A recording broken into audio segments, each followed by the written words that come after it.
Welcome back. Hi YouTube. So in this video we are going to take a look at there's a lady that used to have a channel called Critical K. Very controversial. You could say a lot of haters, but also she seemed to have a tight team around her that were genuine hardcore Critical K fans. Anyway, she lost her YouTube channel. There's a whole backstory behind that I don't really want to get into. She has been back for several months, lost the channel again, and then been able to come back. And she did a stream, or posted a stream last night. The reason it's interesting to me is because it's I shared Sam's video yesterday, and he was one of the guys, the gentleman that left AWP, all right, Adventures with Purpose. Now, if you go back and watch my video that I did, Let's Talk, Adventures with Purpose, Ryan Upchurch, The Truth, Tiffany Marie, and The Glarer, I touch on how I feel, or the vibes I get about Jared, all right?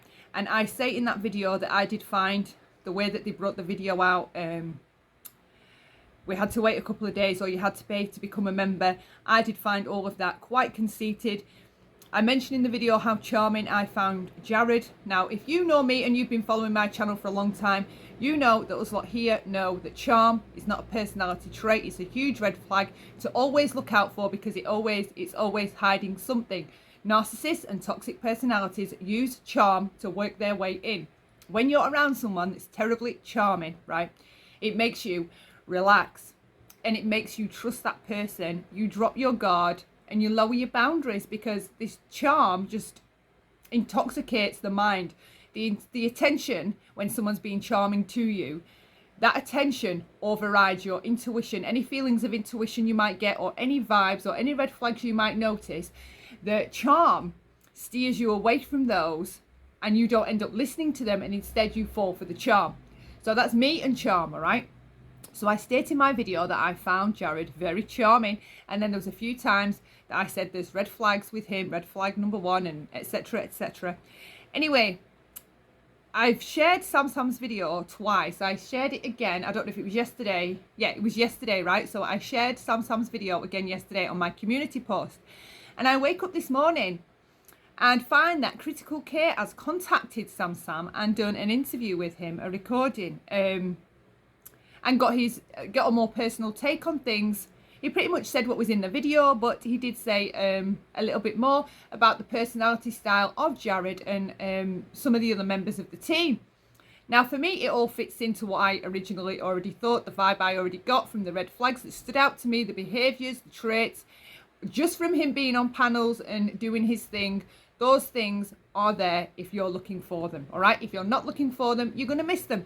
Now, this is going to be controversial because Adventures with Purpose walk on water, okay? So these guys are heroes to 99.9% of the social media world, all right? Not to me. Like, yeah, right? What they do is remarkable, and the peace that they bring to families, that is phenomenal. No doubt, no question. However, it's the idealizing side of it that has aggrieved me from the beginning, because that is not healthy. Idealizing people and putting them up on such a pedestal is just dangerous. And the reason it's dangerous is because when you praise people in that way, where they are so high and mighty and so above everybody else, right, you make them feel, or you look up to them in that way, people then tend to ignore red flags. They ignore off vibes. They ignore toxic behaviour, bad behaviour, shady behaviour. They'll look past it because they're obsessed and convinced from the idealising phase. They've already idealised them. They've already decided long term that these people are good. They are heroes.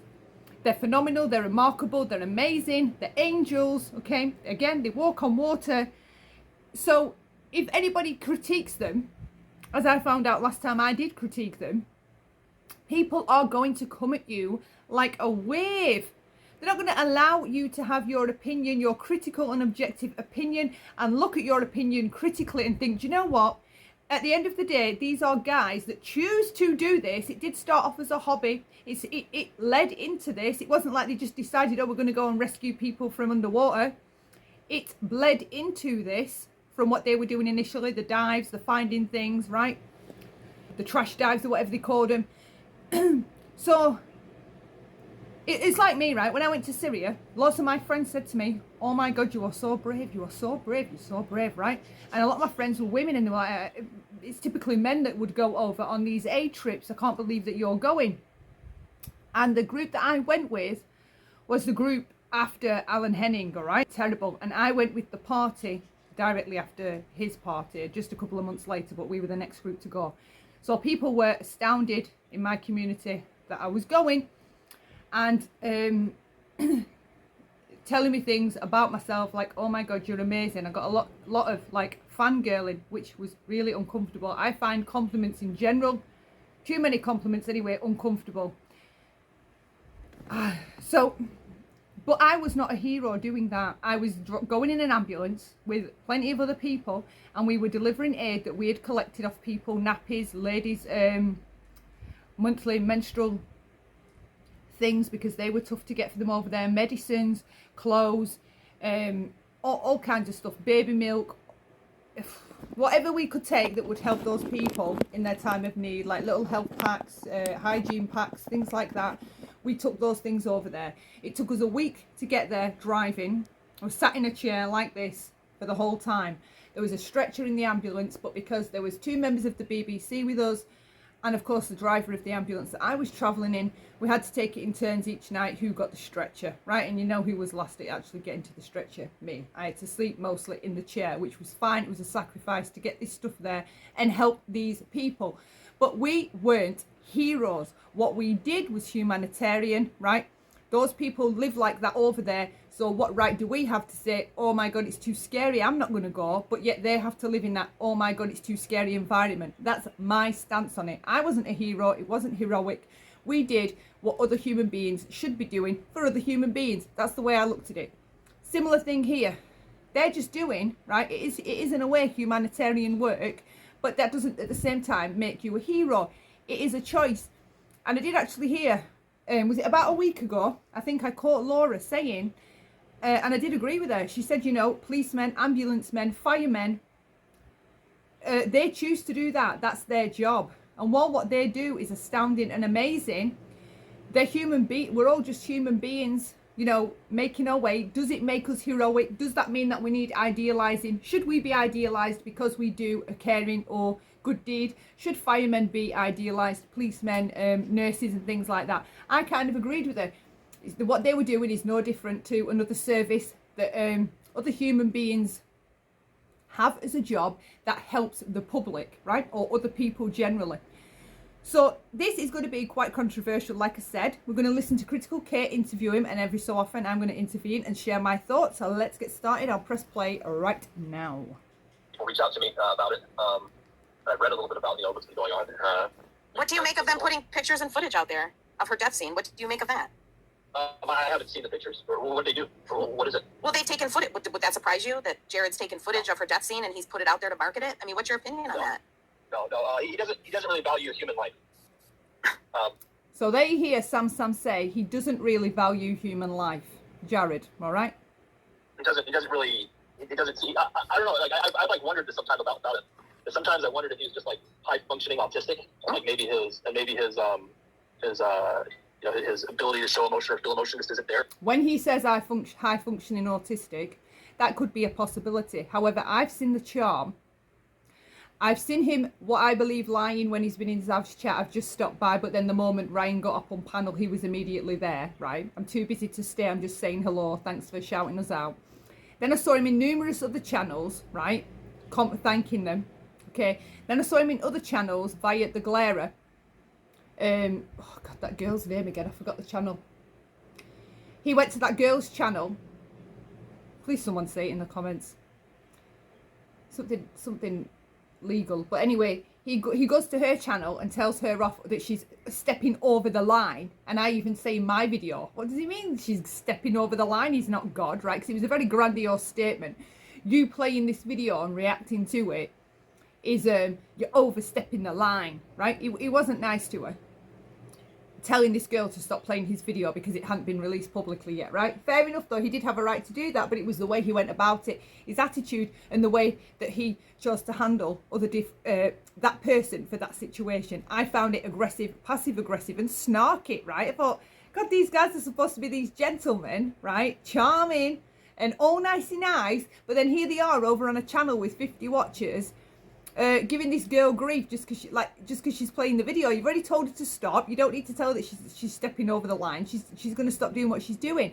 So here he says, I would say he's high functioning autistic, and I'm not diagnosing no one. I'm not a doctor to diagnose anyone, but if I see behaviour, I can describe what I see. And what he's describing, where he's confused, I believe, is he's missed the charming behaviour, because autistic people, right, if you're going to generalise in the way like that, where he thought he was autistic, high functioning, that charming behaviour is specific to a personality type, right? I'm on the spectrum myself, and we do struggle with social dynamics. I struggle, I hate it. Like, YouTube sometimes is a nightmare, okay? Sometimes I just don't even bother saying hi to people because I can't tell whether there's stuff I just can't pick up. It just goes over my head. I am useless socially, right? But when he says that, he thought he was high functioning autistic and he has no value for human life. Autistic people do have value for human life, right? And typically speaking, they're not overtly charming in that kind of a social setting. When he first went up on Zav's panel and he addressed a huge audience of, it was definitely over 1.5k, right? He was comfortable up there. I observed him. He was drinking it all in. And for me personally, I found it quite sickening. But then sometimes you do have to second guess yourself and think that you are wrong, right? Because I can be wrong. So all these people are thinking that this guy's great, and I'm the only one over here thinking, oh my God, there's something wrong with this. There's something really wrong with this. But then all these people are saying, oh my God, they're amazing, they're amazing, they're amazing. So you're absorbing that wrongly, right? And second guessing yourself. I don't think I should have second guessed myself. Let's carry on with this and see what else he says. It's different. Because the dude's smart, like stupid smart, but when it comes to like common sense, as far as how to interact with people, it's gone. Interesting. So like he just doesn't have it. So he's socially awkward. I've always, I don't know. I mean, but the way he's describing, it's like crass and rude. It's not in a somebody that's on the spectrum type of way, because they aren't purposely rude and they're not purposely being socially awkward. It's a part of that disorder. Would you call it a disorder? I don't know what you call it. What is it classed under, right? I just do not think he's describing an autistic person. So all these women, personality. and it's mostly women, in my opinion, that are his like super uber fans. No, it's probably a lot of guys too, but it's a lot of women that are super uber fans of his. Yeah. How? I mean, yeah, go ahead. Well, Duke comes from like a Mormon family. I think he has like 20 brothers and sisters. And so I think a lot of these people that are these uber fans are like his family members who are trying to help him along. Oh, really? Interesting. Like either his family, they're either paid off, or their family members, or maybe they do believe, or maybe they do believe what's going on. I mean, he's incredibly well read on marketing, as well as like psychology and how to like sway the masses. See, typically speaking, again, we're generalizing here. Autistic people are not conceited and they're not calculated. All right. Narcissistic people are, though. All right. So this being well read and well versed in social media and handling crowds and managing an audience, I find that calculated. All right, I don't find that accidental at all.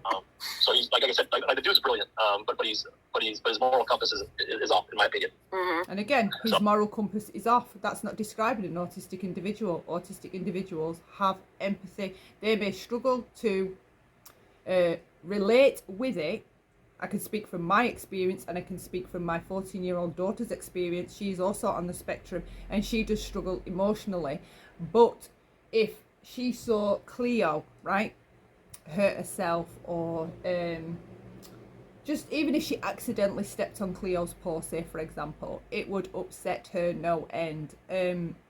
If somebody's being mean to a kid at school, she will talk to me about it and she'll be very upset. There's empathy there, okay? Autistic people have empathy. Again, he isn't describing Jared as this autistic person. To me, he's describing a narcissistic personality type. Well, he's met his match right here with me, because I see through his And that bit I love, because he has. She will not stop. She will wipe the floor with him. shit. I see it loud and clear. I just struggle to get people to give. For this, whatever her background, she is the right person for this job, no doubt. No doubt. I do think that there's a high chance that Doug might be being pulled. I mean, I believe in second chances. Listen, I believe in second chances too. I do. But when people are being actively hurt, when you have a victim's mother that has to pause in her grief to take to social media to say, mind your business, there's honor in silence, stop talking, and then you have a group of con men that continue to talk after the point of her saying that, somebody has to stand in her corner. Somebody has to stand in her corner. Absolutely. Nobody's willing to do that but me. No, not just you. There's little old me over here, and there is a couple more of us. We're for the mother. There is a small group of us on YouTube that have been calling this out. There are several channels that not everybody may like the creators of or the hosts of, but there are other creators calling this bullshit out. The Galera has been somebody that has done this regularly. I can't think who else has been calling these guys out. There are a few channels that are calling these tragedy pimps out, all right? There are. I just don't think she's connected with them, or she's possibly seen them, all right? Or maybe she has a bad history with a couple of them, but there are other people on the side of the family. What those people are doing, Zav girl, right? It seems to be instigated and started over there. They are delving into these children's lives, and the problem with that is they are ruining their social reputations for life. For life. Imagine being 18 and something happens in your social circle and all your life is doxed. I mean, we had Bullhorn Betty doing a deep dive into Sammy, right?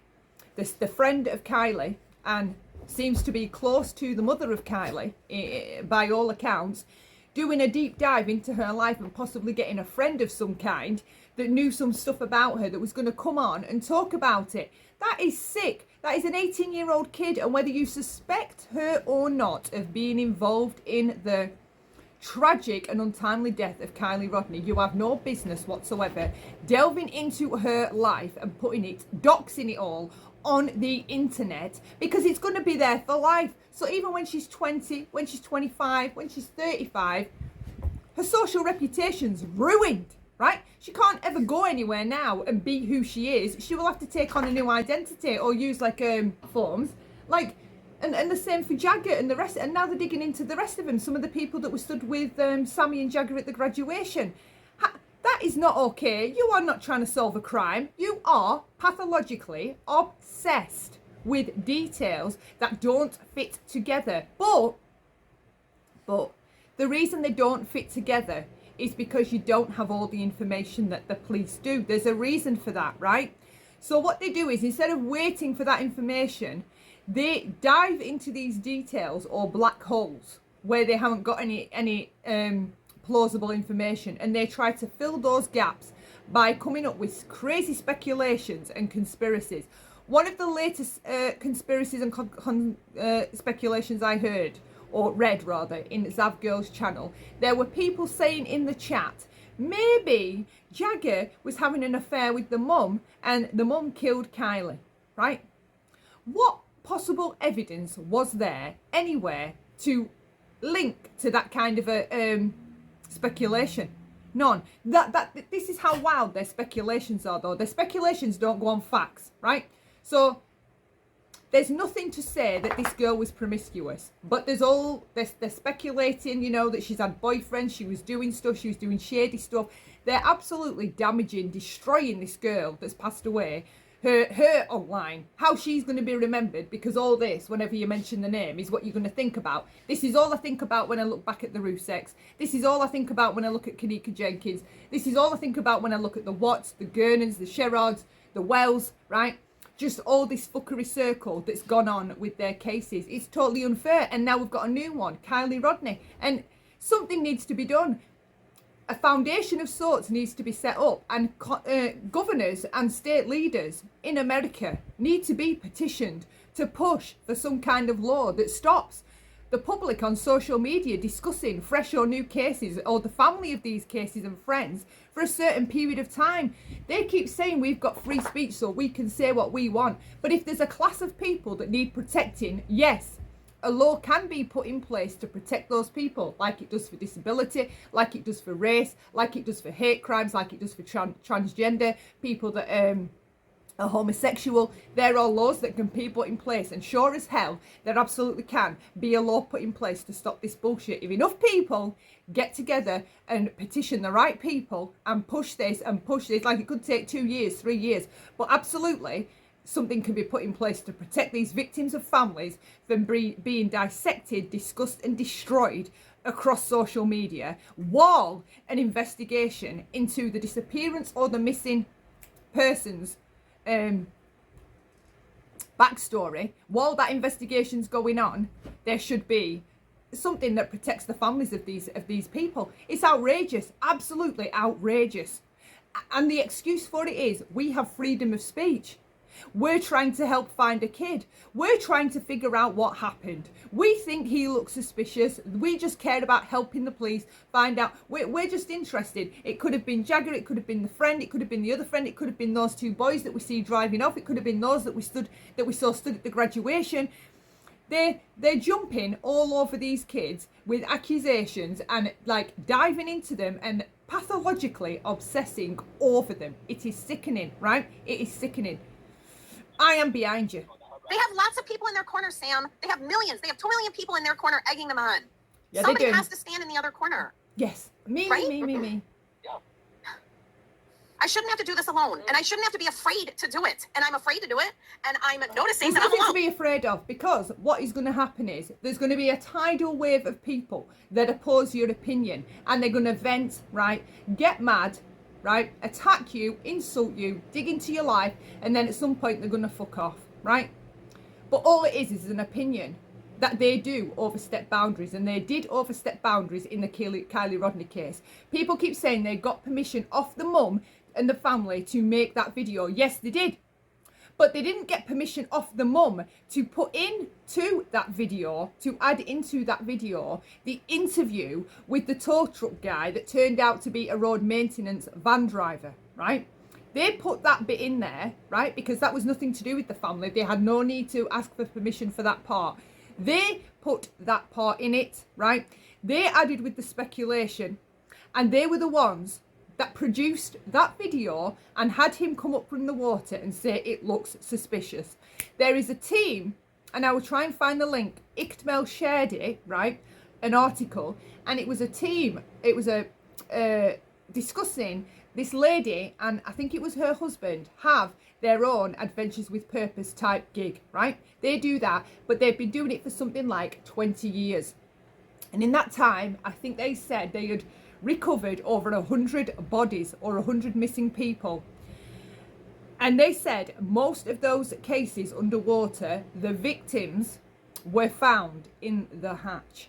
She also went on to say that discussing that telling people that this is suspicious, or telling people, leading people to speculate about what happened to Kylie, that isn't their place to do it. They're not trained investigators, and they're not. Now that seems obvious to me, right, when I look at him, but other people fall for the charm and don't question. Like I said in my other video, they aren't critical where they need to be critical, because they've already been enamored with the charm. They've already been sucked into the charm. So bye red flags, we don't see you, okay? We're just enamored with the charm. This guy does a great job. He's a hero. He does nothing wrong, and he walks on water.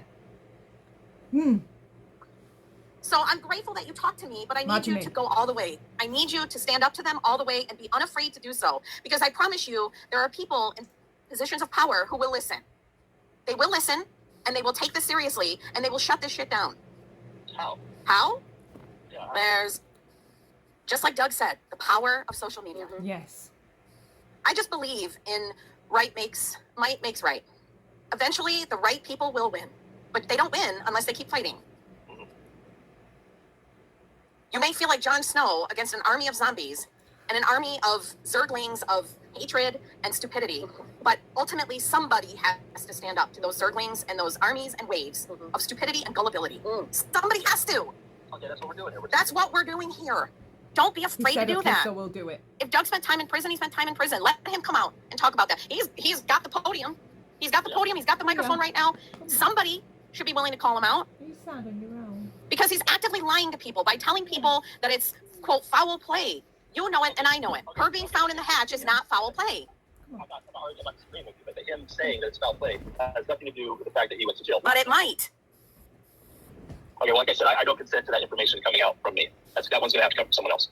I mean, you can do your research on his name, and I'm sure you can find it.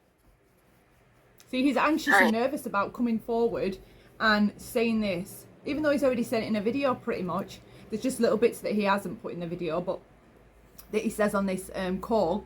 But I don't blame him for being nervous and anxious, because you just know now what's going to happen. Whenever somebody comes out and speaks about somebody that's already enamored in an entire community of people, like what a few 100,000, a million, more than a million, and you've got to talk objectively about the things that those people are doing that are wrong, and you know you're going to get a backlash. Do you need a backlash in your life? Is it better just to stay quiet and keep going and let it go and let people find out for themselves? Or is it better to say something? See, I think say something and then move away from it, all right? Don't keep trying to hammer that message home.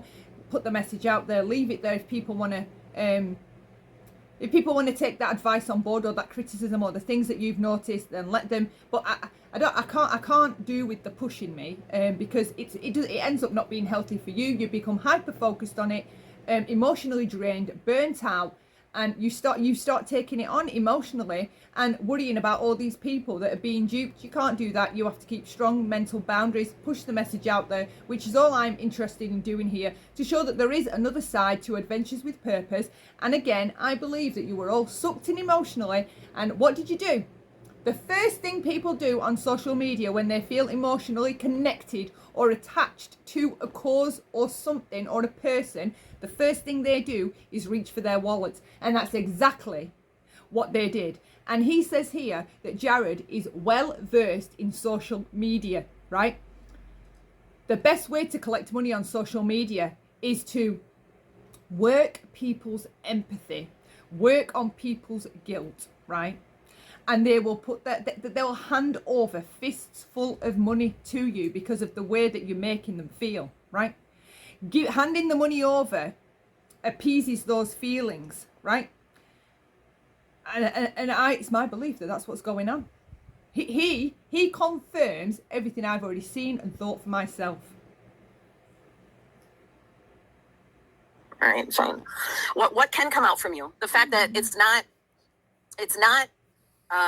uncommon for people to be found in the backseat in the hatch, right? So Doug taking the podium and saying that indicates foul play. Do you agree with me? That's a lie. That does not indicate foul play at all. Is it very common that people are found in the backseat or the hatch? Yes, it's very common. Why do you think Doug is saying it?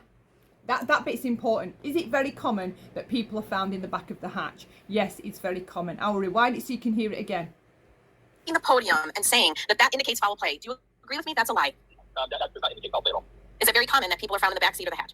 Yes, it's very common. Why do you think Doug is saying it? I have no idea. I think it's maybe inexperience. Like I said, I wasn't there to see, the condition, I was there to see the condition or see anything. So, for me to really speak on what he saw, I have no idea. But it is very common for people to be found in the backseat or in the back. As they're searching for air, because, like I said, all the weight is in the engine, and it goes down nose first, and then they follow the air bubble, which would be in the back. So that's very common to find them in the back. Yeah.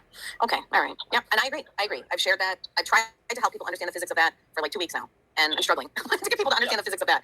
What about if a window is down? It's still going to go nose down very rapidly, right? So that doesn't indicate foul play, right? The fact that if the window was down or window was half down and she still was found round, that doesn't indicate foul play either, right? No. I mean, like I said, it's not conclusive evidence. And again, I'm not an expert on that area. My expertise is to find them, bring the vehicle up, and then after that, I leave it to. My expertise are to bring the vehicle up. When she asked him, is something indicative of something suspicious or foul play being involved, he says to her, that isn't his place to say. That's not his job. He just brings the vehicles to the surface. All right.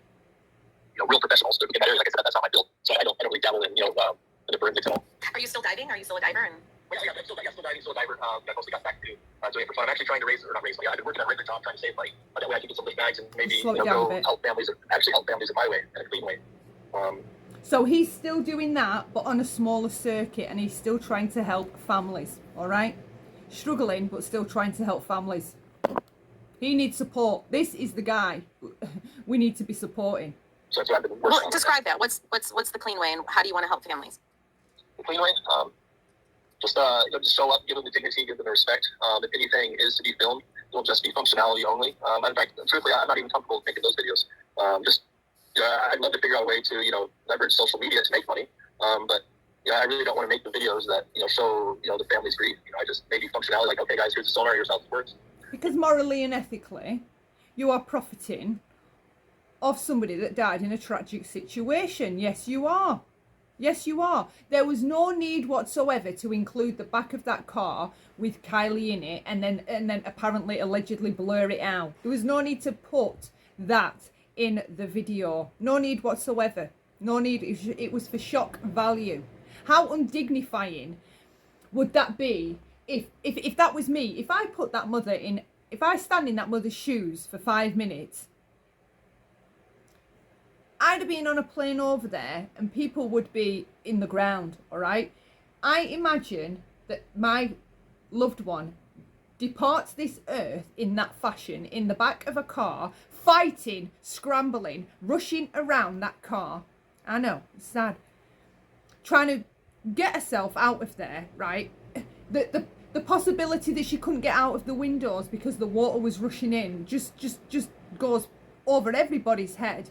I wouldn't think to fight against the water and go through the window when it's all rushing in at me. I'd try to run away from it. That would be your instinct. Fight or flight, freeze or fawn would kick in.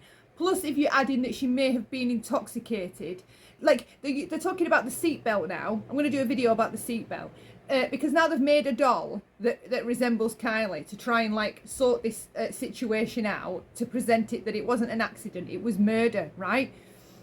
So I imagine that a loved one of mine is in the back of that car like that. Oh my God, it's so tragic and torturous to even think about. And then they leave the remains of my loved one in the video that people can unblur frame by frame and see parts of her or work parts of her out. It should never have been in the video. That was sick. That was done by someone cold and calculated and without empathy. Because anybody with empathy wouldn't have allowed the remains of a 16-year-old girl to ever have been in that video. Ever. I'll never believe different. But even that, sounds. I really struggled actually with trying to figure out, how to use YouTube in that way, because I disagree with the whole idea of making the videos to begin with. But I know that if you tell a compelling story, people will watch it. However, it's not everything needs to be watched. I believe that someone's passing. It's a very sacred thing, and it's sacred to the people that are left behind. It needs to be handled with the utmost dignity and respect.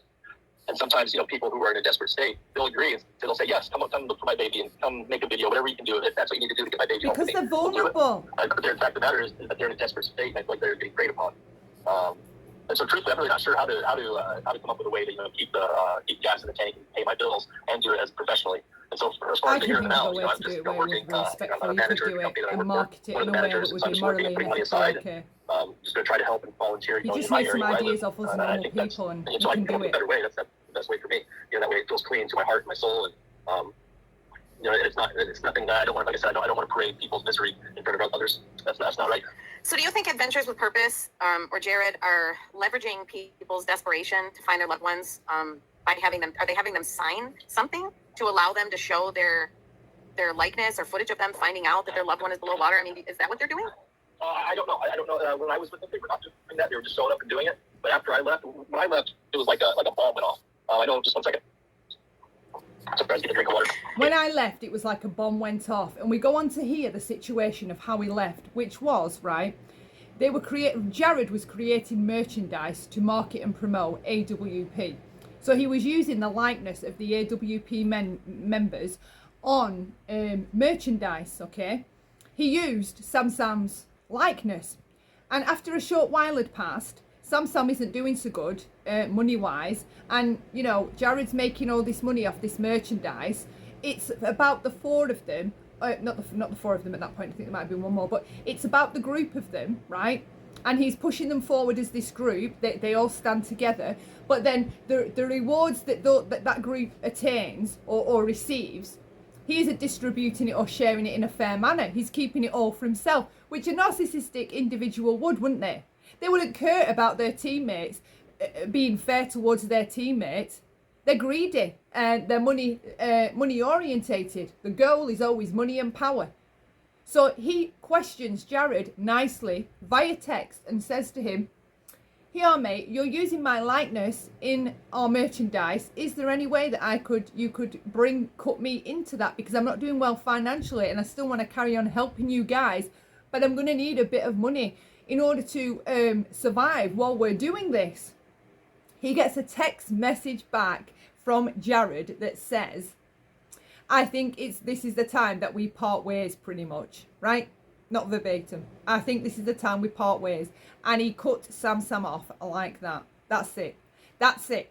And again, he describes a narcissistic individual, because if you tell them no or try and set a boundary, they will cut you off or do something to pay you back. They will take their vengeance out on you. And he got cut out of the group. Cut out just for asking if he could have a slice of the pie that they as a group, right, were making between them all.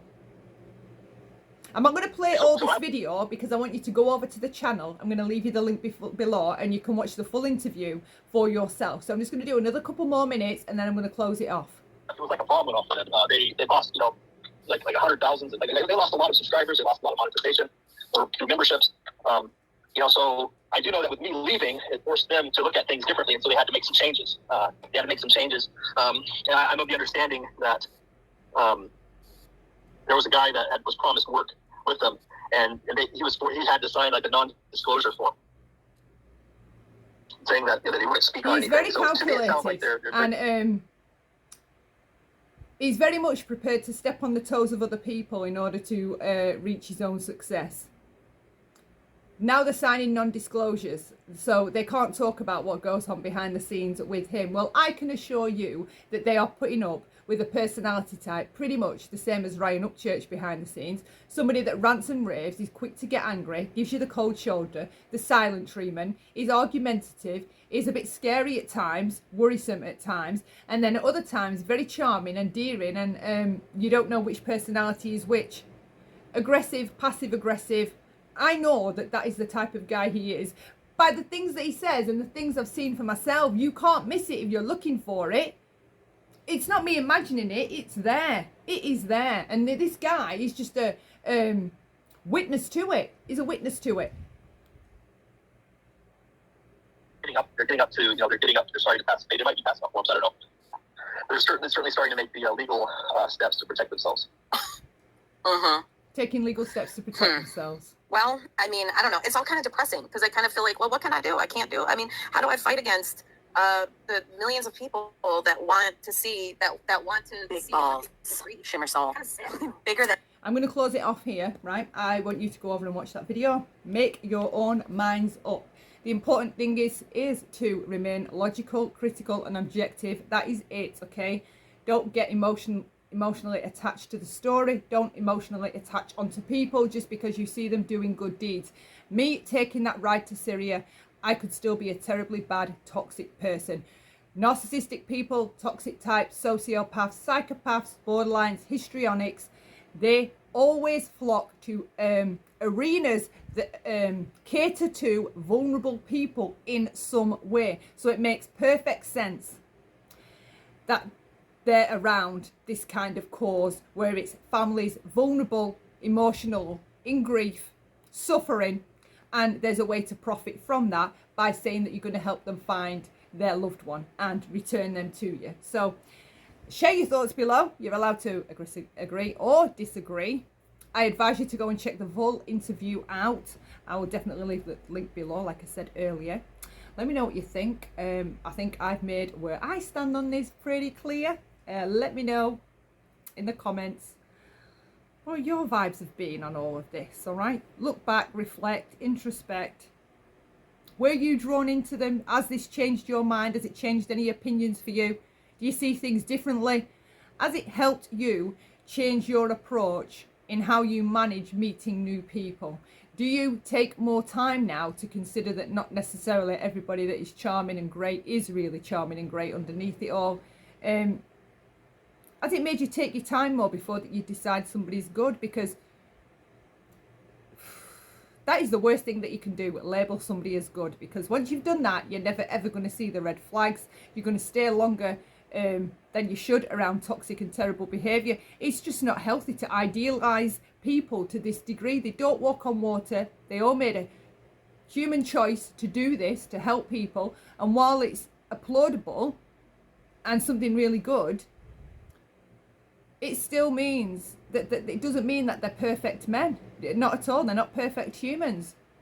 Anyway, let me know what you think. Leave me a like, leave me a dislike. Love lots. Bye for now. Hope to see you in the next video.